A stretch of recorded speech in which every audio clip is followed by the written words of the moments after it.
So hey guys, and welcome back to my YouTube channel Podcasting Bohatolora Podcasting. Finally guys, আজি আৰু এটা নতুন video লৈ আহিছো আপোনালোকৰ মাজত। So hey guys, আজি ৰাতিপুৱা সকলোকে গুড মৰ্নিং আৰু ৰাতিপুৱা জবৰদস্ত ভিডিও লৈ আহিছো আপোনালোকৰ মাজত। So guys, আজি কথা পাতিম আদিবাসী সকলৰ ওপৰত। So guys, মই এজন আদিবাসী আৰু মোক আদিবাসী হয় গৌৰৱ महसूस হয় মানে। So guys, আদিবাসী সকলৰ কাৰণে এই ভিডিওটো বহুত ইম্পৰ্টেণ্ট। So guys, আপোনালোকে চাব আদিবাসী কোন। এক নম্বৰ কথা, আদিবাসী হ'ল এই ভাৰতৰ মূল নিবাসী, এই ভাৰতবৰ্ষৰ মূল নিবাসী মানে আদিবাসীসকল। ভাৰতবৰ্ষত মানে প্ৰথমে আদিবাসীসকলে এই ভাৰতবৰ্ষত আহিছিল, সেইটো কাৰণে আদিবাসীসকল হ'ল ভাৰতৰ মূল নিবাসী। So guys, বহুত আদিম যুগৰ পৰা আমাৰ এই আদিবাসীসকলে এই ভাৰতবৰ্ষত ৰাজত্ব কৰি আছে। So guys, আৰু এটা কথা আপোনাৰ মনত পুৰা সোমাব লাগে মানে। আমাৰ কিছুমান মানুহ আছে বহুত কনফিউজ হৈ যায় মানে, যে আদিবাসীসকল হ'ল ভাৰতৰ মূল নিবাসী। আমাৰ প্ৰথমত ভাৰতত আমাৰ প্ৰথম আদিবাসীসকলে আহিছিলে। So guys, এই ভাৰতবৰ্ষখন যিমান ডাঙৰ আছে, সেই ভাৰতবৰ্ষত গোটেই বহুত জেগাত মানে এতিয়ালৈকে বিহাৰ, উৰিষ্যা, মধ্যপ্ৰদেশ যিমান অসম কিমান ডাঙৰ ঠাই আছে, চবত জেগাত আমাৰ আদিবাসীসকলে ৰাজত্ব কৰি আছে। So guys, কিছুমান মানুহে আছে যে আমাৰ আদিবাসীসকলক ডাউন পেলাব বিচাৰে মানে। So guys, ডাউন পেলাব বিচাৰে। মই সেইসকলক ক'ব বিচাৰিছোঁ যে আমাৰ আদিবাসীসকল হ'ল যে আমাৰ ভাৰতৰ মূল নিবাসী, আৰু আপুনি নকোন।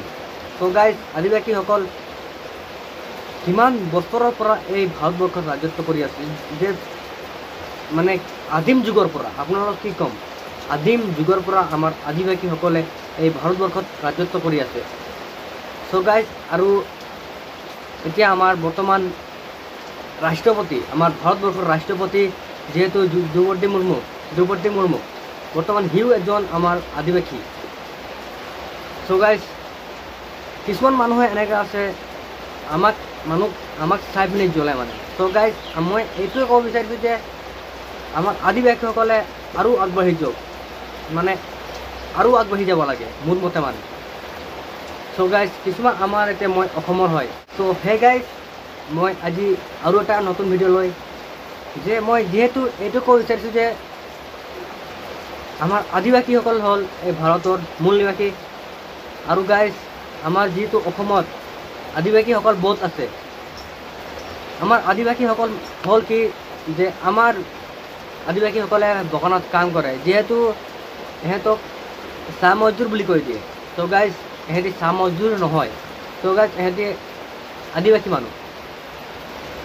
যিহেতু বহুত মানুহে যে আমাৰ অসমত বাগানত কাম কৰি আছে, সিহঁতক So guys, চাহ মজদুৰ বুলি মানে বাগানীয়া মানুহ বুলি চিনাকি কৰে। So guys, যিহেতু আমাৰ কিছুমান মানুহে ডাঙৰ মানুহে ভুল কৰি গ'ল যে টি ট্ৰাইব বুলি। So guys, সেই টি ট্ৰাইব নহয়, আমাৰ হ'ব লাগে আদিবাসী। So guys, আমাৰ বাগানীয়া মানুহ বুলি চিনাকি কৰি দিলে। যিহেতু আমি চাহ মজদুৰ নহয়, কিছুমান মানুহে কয় বাগানত কাম কৰে এই চাহ মজদুৰ। আৰে ভাই, এই চাহ গছৰ পৰা জন্ম পাইছে নেকি? সেইটো এজন মানুহ পঢ়াইতো জন্ম পাইছে না। তো সি কেনেকৈ চাহ মজদুৰ হ'ল? So guys, মই আজি এইটো কথা মই আপোনালোকক বহুত ইম্পৰ্টেণ্ট কথা কৈ দিছোঁ যে আমি কোনো পৰ্যায়ত চাহ মজদুৰ নহয়, কোনো পৰ্যায় আমি যিহেতু আমি হ'ল আদিবাসী, আমি এই ভাৰতবৰ্ষৰ মূল আদিবাসী মানুহ হয়। So guys, মই এইটো ক'ব বিচাৰিছোঁ যে আপোনালোকে যে এই ভিডিঅ'টো যিমান পাৰে ইমান শ্বেয়াৰ কৰিব, আৰু লাইক কৰিব আৰু কমেণ্ট কৰিব। যদি মোৰ চেনেলত নতুনকৈ আছে, প্লিজ ছাবস্ক্ৰাইব কৰি যাব। আৰু এই ভিডিঅ'টো চাই কেনেকৈ পালে like and comment and share and subscribe. তো জয় জোহাৰ, জয় আদিবাসী, জয় ভাৰত, জয় হিন্দ। আজি ভিডিঅ' মানুহে থেংক ইউ ছ' মাছ।